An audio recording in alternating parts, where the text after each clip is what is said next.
Hello friends, welcome back to my channel. Black coffee ಕುಡಿಯೋದ್ರಿಂದ ಏನೆಲ್ಲ ಆರೋಗ್ಯ ಪ್ರಯೋಜನಗಳಿವೆ ಗೊತ್ತಾ? ಕಾಫಿ ಜಗತ್ತಿನಾದ್ಯಂತ ಅನೇಕ ಜನರ ಫೇವರೆಟ್ ಪಾನೀಯ. ಅದರಲ್ಲೂ ಬ್ಲ್ಯಾಕ್ ಕಾಫಿ ತನ್ನ ಆರೋಗ್ಯ ಪ್ರಯೋಜನಗಳಿಗೆ ಹೆಸರಾಗಿದೆ. ಅದರ ಕಡಿಮೆ ಕ್ಯಾಲೋರಿ ಅಂಶ, ಕೆಫೀನ್ ಮತ್ತು ಕೆಲವು ಪೋಷಕಾಂಶಗಳ ಇರುವಿಕೆಗಾಗಿ ಹೆಚ್ಚು ಆರೋಗ್ಯಕರ ಎನಿಸಿಕೊಂಡಿದೆ. ಬ್ಲ್ಯಾಕ್ ಕಾಫಿ ಸೇವಿಸುವುದರಿಂದ ಸಿಗುವಂತಹ ಅದ್ಭುತ ಆರೋಗ್ಯ ಪ್ರಯೋಜನಗಳನ್ನು ಇಲ್ಲಿ ನೋಡೋಣ. ಮೊದಲನೇದಾಗಿ, ಅಲ್ಝೈಮರ್ ಕಾಯಿಲೆ ತಡೆಗಟ್ಟುತ್ತದೆ. ಬ್ಲ್ಯಾಕ್ ಕಾಫಿಯು ಅಲ್ಝೈಮರ್ ಕಾಯಿಲೆ ಮತ್ತು ಇತರ ರೀತಿಯ ಬುದ್ಧಿಮಾಂದ್ಯತೆಯ ಅಪಾಯವನ್ನು ಕಡಿಮೆ ಮಾಡುವ ಸಾಮರ್ಥ್ಯಕ್ಕೆ ಹೆಸರಾಗಿದೆ. ಇದನ್ನು ಹಲವು ಅಧ್ಯಯನಗಳು ಸಾಬೀತುಪಡಿಸಿವೆ.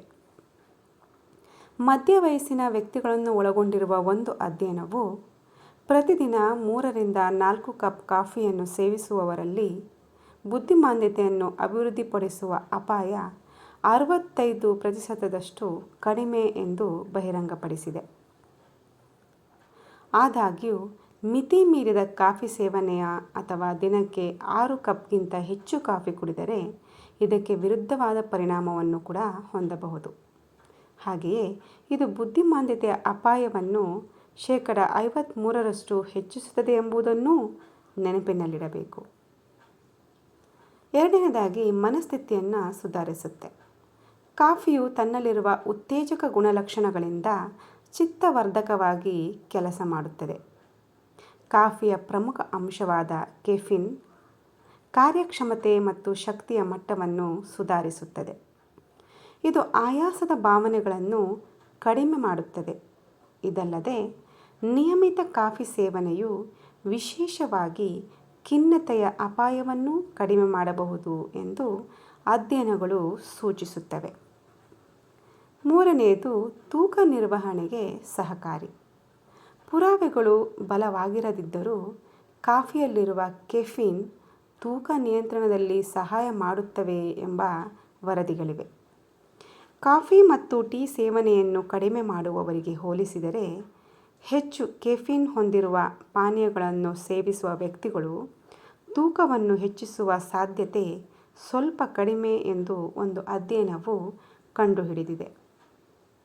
ಊಟಕ್ಕೆ 30 ನಿಮಿಷದಿಂದ 4 ಗಂಟೆಗಳ ಮೊದಲು ಕೆಫೀನ್ ಹೊಂದಿರುವ ಪಾನೀಯಗಳನ್ನು ಸೇವಿಸುವುದರಿಂದ ಆಹಾರ ಸೇವನೆಯು ಕಡಿಮೆಯಾಗುತ್ತದೆ ಎಂದು ಮತ್ತೊಂದು ಅಧ್ಯಯನವು ಬಹಿರಂಗಪಡಿಸಿದೆ.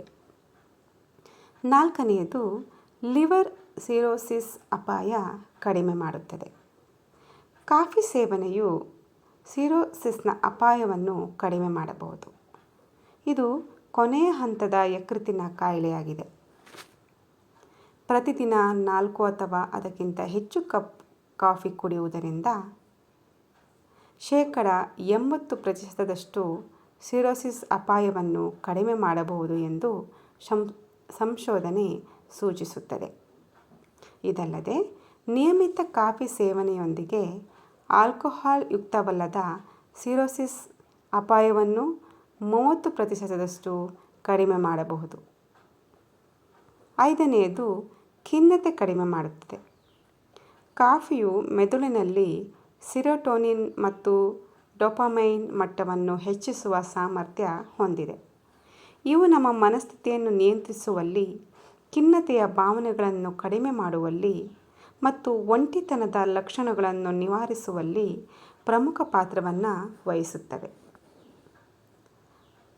ಆರನೆಯದು, ಮಧುಮೇಹದ ಅಪಾಯ ಕಡಿಮೆ ಮಾಡುತ್ತದೆ. ಕಪ್ಪು ಕಾಫಿ ಮಧುಮೇಹವನ್ನು ಅಂದರೆ ಸಕ್ಕರೆ ಕಾಯಿಲೆಯನ್ನು ಅಭಿವೃದ್ಧಿಪಡಿಸುವ ಅಪಾಯವನ್ನು ಕಡಿಮೆ ಮಾಡಬಹುದು. ಕಾಫಿ ಸೇವನೆಯು ಇನ್ಸುಲಿನ್ ಉತ್ಪಾದನೆಯನ್ನು ಉತ್ತೇಜಿಸುತ್ತದೆ ಎಂದು ಅಧ್ಯಯನಗಳು ಸೂಚಿಸುತ್ತವೆ. ಇದು ರಕ್ತದಲ್ಲಿನ ಗ್ಲೂಕೋಸ್ ಮಟ್ಟ ನಿಯಂತ್ರಿಸಲು ಕಾರಣವಾಗುತ್ತದೆ. ಹಾಗಾಗಿ ಬ್ಲ್ಯಾಕ್ ಕಾಫಿಯು ಮಧುಮೇಹದ ಅಪಾಯವನ್ನು ಕಡಿಮೆ ಮಾಡಬಹುದು. ಏಳನೆಯದು, ಕ್ಯಾನ್ಸರ್ ಅಪಾಯವನ್ನು ಕಡಿಮೆ ಮಾಡುತ್ತದೆ.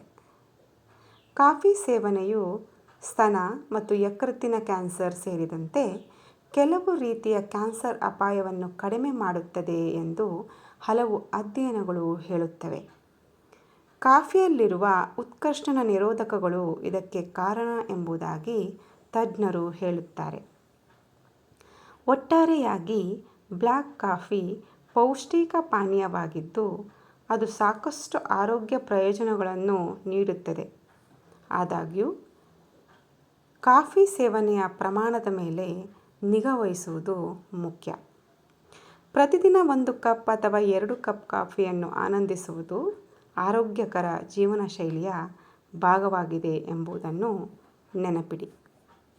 ಇವತ್ತಿನ ಈ ಮಾಹಿತಿ ಯೂಸ್ಫುಲ್ ಅನಿಸಿದ್ರೆ ಪ್ಲೀಸ್ ಒಂದು ಲೈಕ್, ಶೇರ್, ಕಮೆಂಟ್ ಮಾಡೋದನ್ನು ಮರಿಬೇಡಿ. ಹಾಗೆ ನನ್ನ ಚಾನಲ್ನ ಸಬ್ಸ್ಕ್ರೈಬ್ ಮಾಡ್ಕೊಂಡು ನೋಡಿ. ಸಬ್ಸ್ಕ್ರೈಬ್ ಮಾಡಿಕೊಂಡು ಪಕ್ಕದಲ್ಲಿರುವಂಥ ಬೆಲ್ ಐಕನನ್ನು ಪ್ರೆಸ್ ಮಾಡಿ ಆಲ್ ಅಂತ ಕೊಡಿ. ಇದರಿಂದ ನಾನು ಅಪ್ಲೋಡ್ ಮಾಡುವಂತಹ ಎಲ್ಲ ವೀಡಿಯೋಸನ್ನು ನೀವು ಮೊದಲು ನೋಡ್ಬೋದು. Thanks for watching. See you in the next video.